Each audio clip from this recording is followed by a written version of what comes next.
बुद्धाय मित्रों, एक बार की बात है, एक युवा ब्राह्मण बुद्ध के पास आया और बोला, भगवान, क्या मन को पढ़ना संभव है? क्या मैं दूसरे के मन की बातें जान सकता हूं? क्या मैं दूसरे के मन को पढ़ सकता हूं? क्या मैं जान सकता हूं कि सामने वाला क्या सोच रहा है?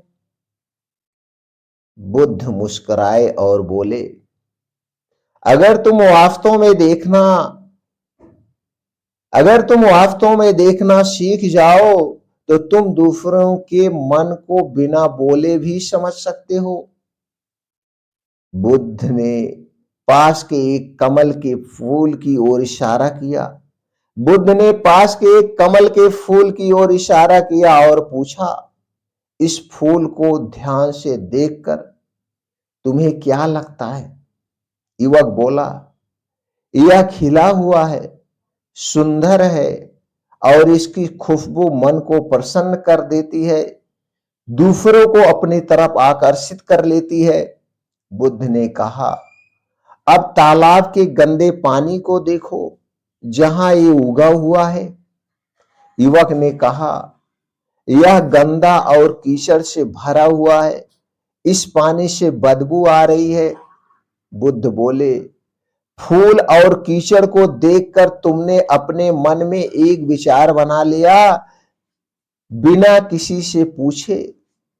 ठीक इसी तरह से अगर तुम लोगों के हाव भाव, उसके शब्द और उनकी ऊर्जा को ध्यान से देखोगे तो उनका मन भी पढ़ सकोगे। फिर बुद्ध ने युवक से कहा, क्या तुमने कभी किसी के चेहरे पर चिंता की लकीरें देखी हैं? क्या तुमने किसी की आंखों में दुख, खुशी या क्रोध महसूस किया है? युवक ने सिर हिलाया, हां, कई बार किया है। बुद्ध ने मुस्कुराए और कहे, यही मन को पढ़ने की शुरुआत है। अगर तुम दूसरों को ध्यान से देखो, उनकी बातों को सुनो और उनके मौन को भी समझो तो तुम उनके मन को पढ़ सकते हो।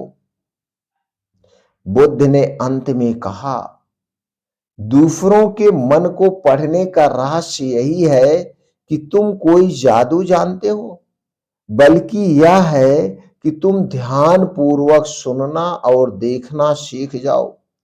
जब तुम ध्यान पूर्वक देखना और सुनना सीख जाओगे, जब तुम्हारा मन शांत होगा, तो तुम दूसरों की भावनाओं और विचारों को स्पष्ट रूप से समझ सकोगे। युवक ने सिर झुकाया और कहा, अब मैं समझ गया भगवान, मन को पढ़ने का अर्थ है दूसरों को पूरी करुणा और ध्यान से समझना, दूसरे को ऊपर ध्यान देना। उसके चेहरे पे छुपा होता है उसकी मन की बातें। दोस्तों, गौतम बुद्ध की छोटे से उपदेश से हमें क्या सीख मिलती है? हमें ध्यान पूर्वक देखना और सुनना ही मन को पढ़ने की कुंजी है। दूसरों के हाव भाव, शब्द और ऊर्जा को समझकर हम उनके विचारों को जान सकते हैं। अगर हमारा मन शांत होगा तो हम दूसरों के मन को भी आसानी से समझ पाएंगे, दूसरे के दोस्तों भावनाओं को हम समझ पाएंगे। इस तरह से इस कला को सीख करके हम दूसरे के मन को 2 मिनट में पढ़ सकते हैं।